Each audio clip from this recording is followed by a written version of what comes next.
Okay, good day na naman everyone. This is the continuation it atong discussion, rational inequality. Part 2 sa rational inequality. So, kaina, araraton niya first niya problem.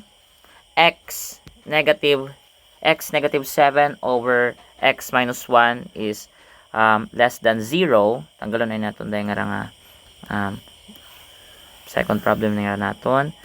Dayang arar aton nga first problem kaina and na-solve naton imaw, di ba? Nausoy naton do values of x.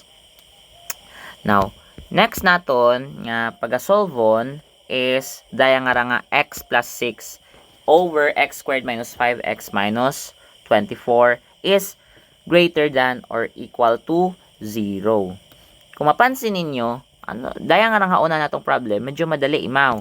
Dayang ara pukot masyado. Hamaan. Kasi dayang ara nga x minus 7 ag x minus 1 nasa sa medyo ano imaw, medyo prime imaw. Okay? Prime imaw. X minus 7 is a prime. X minus 1 is prime. Meaning, hindi mo ma-simplify further do x minus 7. Hindi man mo ma-simplify further do x minus 1. Kung tanawon mo di kara, x plus 6 simplified form lagi imaw. Do x squared minus 5x minus 24 is not hamaan kasi quadratic equation imaw. Pwede natin imaw ma-factor. Okay? So, sige, pakita natin doon kung paano i-solve do yung rational inequality. So, first natong obrahon, ano nga ni? Do first naton nga ginaobra is to set boundaries. Diba? Ga-set kita it boundaries. Now, paano kita mag-set it boundaries? The numerator ag denominator i-equate sa 0. So, we have here x plus 6 is equals to 0 and x squared minus 5x minus 24 is equals to 0. Sige. Now, solve for x.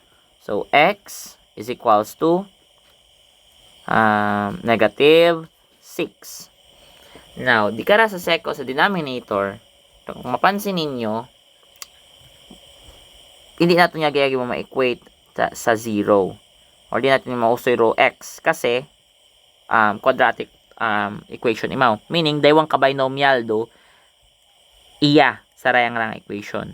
So, meaning, factor out naton pag extract naton do daywang ka binomial. So ano ro number or daywang ka number no kung i-times nimo hay x squared do sabat. So x ag x. Now ano ro daywang ka number nga kung i-add nimo negative 5 ag kung i-times nimo negative 24. So we have 8 and 3. Now ano ro sign it sambato ag ano man do sign it sambato kung parehong let's say, kung daya nga is negative, ag daya is positive, 8 times negative 3 is negative 24. O galing, kapag inad naton do 8x, ag daya nga negative 3x, ano ro sabat? Positive 5x. Now, tanawa ro sa to nga, positive 5x bagaro yun ron, bukon. Meaning, baliskad raanda nga sign. Now, ano dapat do sign it? 8. Dapat do sign it 8 is negative. Ag do sign it 3 is positive. So, x negative 8 ag x plus 3 is equals to 0. So, kung equate natin doon, solve for x, we have x minus 8 is equals to 0. X is equals to 8. Ag x plus 3 is equals to 0. X is equals to negative 3. So, daya aton nga mga boundaries. X is equals to negative 3. X is equals to negative 8. Ag x is equals to negative 6. Now, kung may aton nga number line, let's say, daya atong number line is ibabaw. Paano ko ba sulat da? Okay, let's say may aton nga number line nga Hara. Hara tong number line. Ay. Excuse me. Hara tong number line. Okay. Baan pagit siguro naton.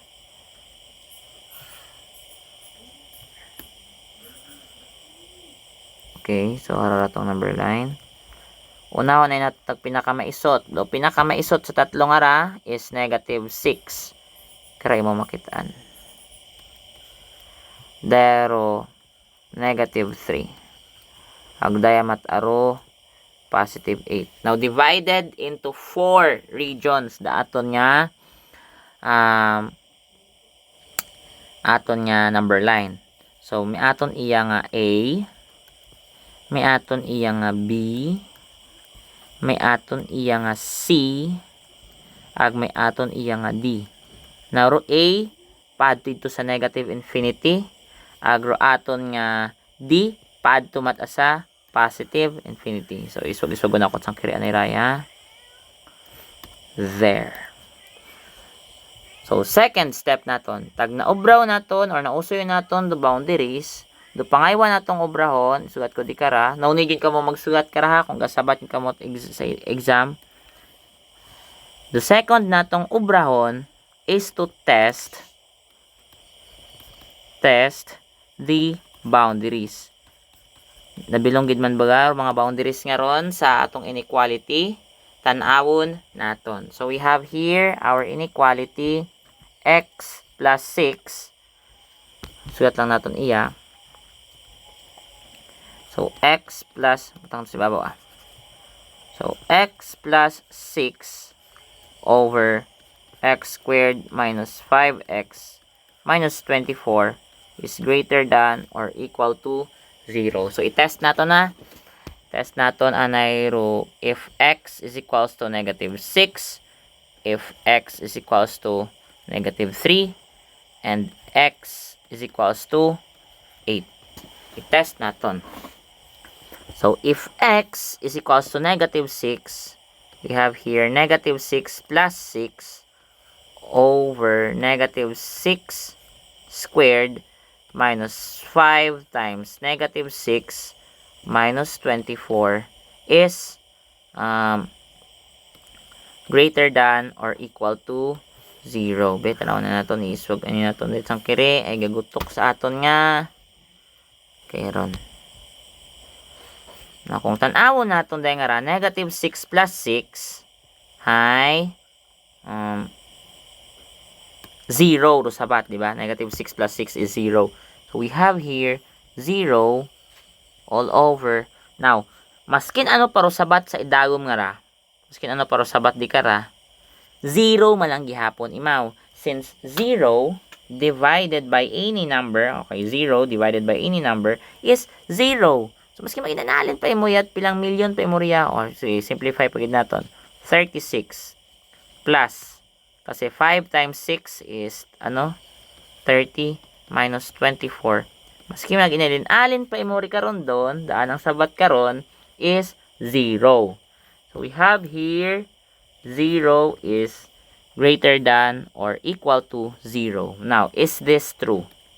This is true. Since 0 is greater than or equal to 0.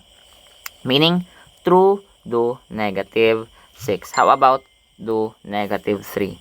So, i-plug in natin imaw sa equation x plus 6. So, negative 3 plus 6 over x squared or negative 3 squared minus 5 negative 3 minus 24. Again, isuot ko lang doon na rin 8 nara. Okay. Isog-isog ko na ito sang kiri rin nga kasi gutok. Okay. Now, negative 3 plus 6 is positive 3 over 9. Negative 5 ag negative 3 is 15 minus 24. Okay, sino natin malipatan, greater than or equal to 0. Now, 9 plus 15 is 24. 4. 24 minus 24. Now, kung mapansin ninyo, dahil 24 minus 24 is equal to 0. Now, any number divided by 0 do sa bat is undefined. Undefined. Kaya, this is false. This is false. Meaning, the negative 3 is not included. How about if x is equals to 8? Okay, if x is equals to 8.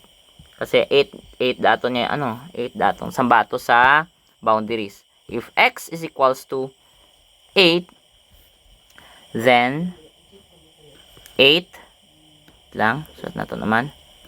8 plus 6 over 8 squared minus 5 times 8 minus 24 is greater than or equal to 0. Abe, solve naton. 8 plus 6 is 14. All over 8 times 8 is 64 minus 40 minus 24 is greater than or equal to 0. 64 minus 40 minus 24 is 0. And any number divided by 0 is undefined. So, dahil mangyari is undefined. Meaning, this is also false. So, natatanging included nga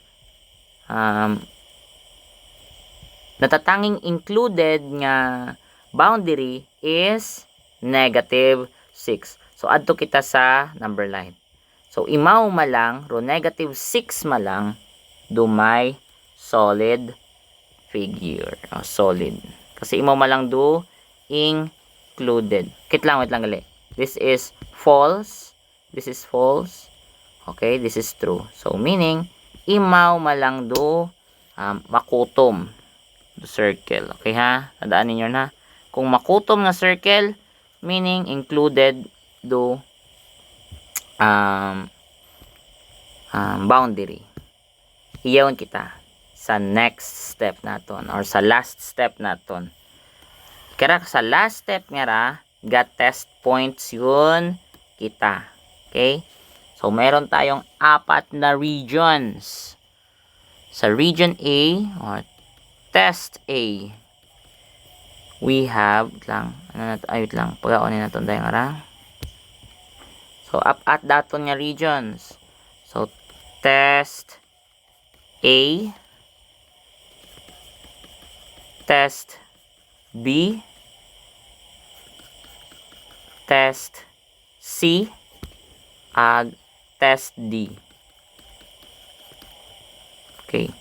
Pili kita it number sa test A. So, from test A, the number from test A is, pwede ro negative 7, negative 8, negative 9, hasta sa negative infinity. So, pwede kita kagabit it negative 7. Negative 7. Next, sa test B, any number between negative 6 ag negative 3, gamit kita it negative 2. Negative 2.